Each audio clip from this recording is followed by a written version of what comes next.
सुख, शांती आणि समाधानाच्या शोधात मी आणि ऋग्वेद घरातून बाहेर पडलो. कल्याण स्टेशनला गेलो आणि तिकडून उद्यान एक्सप्रेस पकडली आणि दुसऱ्यांच्या सीटवर कब्जा करत एसी मधली थंड हवा खात आम्ही जाऊन पोहोचलो लोणावळ्याला. तिकडे पोहोचल्यावर रेग्युलर पॉइंट्सच्या फंदात न पडता आम्ही पावणार एक गाठायचं ठरवलं. रिक्षाच्या प्रवासाची मजा घेत आम्ही तासाभरात येऊन पोहोचलो किनारा कॅम्पिंगला. आता ही किनारा कॅम्पिंग म्हणजे पावना लेकच्या काठावर असलेले एक कॅम्पिंग डेस्टिनेशन. आता यांची प्रॉपर्टी एवढी मोठी आहे की तुम्ही इथे ओरम क्रिकेट सुद्धा खेळू शकता. एवढ्या दुपारी पण धुक्याने अख्खा तलाव कव्हर केला होता. कसं वाटतंय रुगू इकडे? मस्त. हा सरळ खाली रोड जातो कॅम्पिंगला आणि हे त्यांचं कॉटेज आहे जिथे आम्ही राहतोय. हे असं सुंदर कॉटेज आहे. एक सुंदर बेड आहे इथे.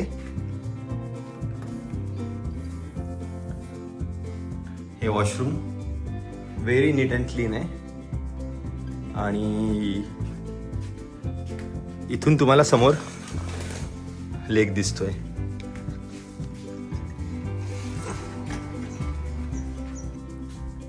संध्याकाळच्या मस्त तुम्ही लेक बघत बसू शकता.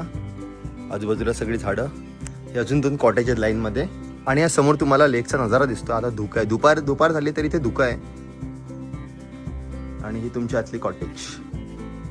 Very beautiful. एक्सपेक्टेड होतं असंच काहीतरी सुंदर असेल आणि खरंच सुंदर आहे. खूप वर्थ वाटतं इथे येणं. म्हणजे समोरून जो लेक दिसतोय आणि एवढं शांत. मला वाटतं रात्री अजून भारी वाटेल इथे. दुपारी भूक लागली होती. आम्ही चिकनवर ताव मारायचं ठरवलं. भाई यांचं चिकन टॉप क्लास होतं. लक्झरी कॉटेजेस सोबतच रंगबेरंगी टेंट्सनी ह्या तलावाचा काठ पूर्ण भरलेला असतो आणि या सुंदर तलावाच्या काठी टेंटमध्ये राहायला कोणाला नाही आवडणार. आता यांच्याकडे जाण्याचा सगळ्यात मोठा फायदा म्हणजे एवढा सुंदर तलावच तुमच्या कॅम्प साईटवर आहे तर तुम्हाला कायाकिंग आणि बोटिंग हे एकदम फ्री करायला मिळतं. आता इकडे अजून एक टाइमपास म्हणजे तुम्हाला खूप सारे खेळ खेळायला मिळतात. जसं की आर्चरी झाला, dart game, cricket, carrom, badminton. संध्याकाळ झाली की हा तलाव जास्तच सुंदर दिसायला लागतो. रोजच्या दगदगीपासून दूर हे सौंदर्य बसून बघण्यात एक वेगळीच मजा आहे. आयुष्य जगावं तर हे असं, नाहीतर दिवस तर काय सगळेच ढकलतायत. मग संध्याकाळी इथे लाईट्स ऑन होतात. Totally Goa vibes. आता इकडे सगळ्यात मला जास्त आवडलेली गोष्ट म्हणजे इकडचं बार्बिक्यू चिकन. भाई एवढं भारी चिकन मी कुठेच खाल्लं नव्हतं.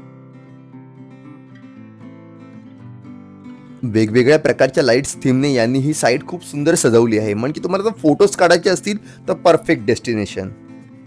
लहान मुलांसाठी तर इकडे एकदम स्वर्ग आहे. म्हणजे खाणं, पिणं, खेळणं, मजा करणं, फोटो काढणं आणि संध्याकाळी जेव्हा इथे वेगवेगळी लहान मुलं एकत्र येतात तेव्हा तर सर्वात जास्त धमाल असते. रात्री इथे मस्त शेकोटी पेटवली जाते आणि मग प्रत्येक माणसातला कलाकार बाहेर यायला लागतो.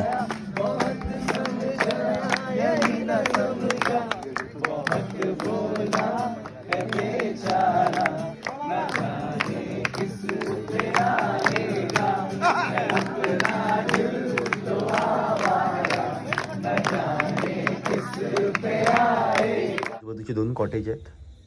लाईट्स पेटले आहेत पण शांतता आहे.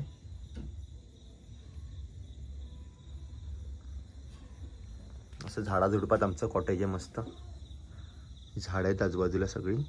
ही आमची कॅम्पिंग साईट आहे. लाईट्स वगैरे लावले आहेत पण शांतता आहे आज.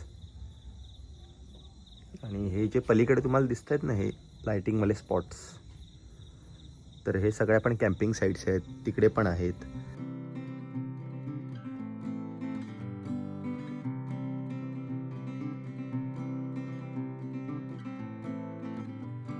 रोजच्या धकाधकीच्या जीवनातून, या रॅट रेसमधून आणि सर्व टेन्शन्समधून जर तुम्हाला एक दिवसाचं सुख, शांती, समाधान हवं असेल तर ही जागा तुमच्यासाठी आहे.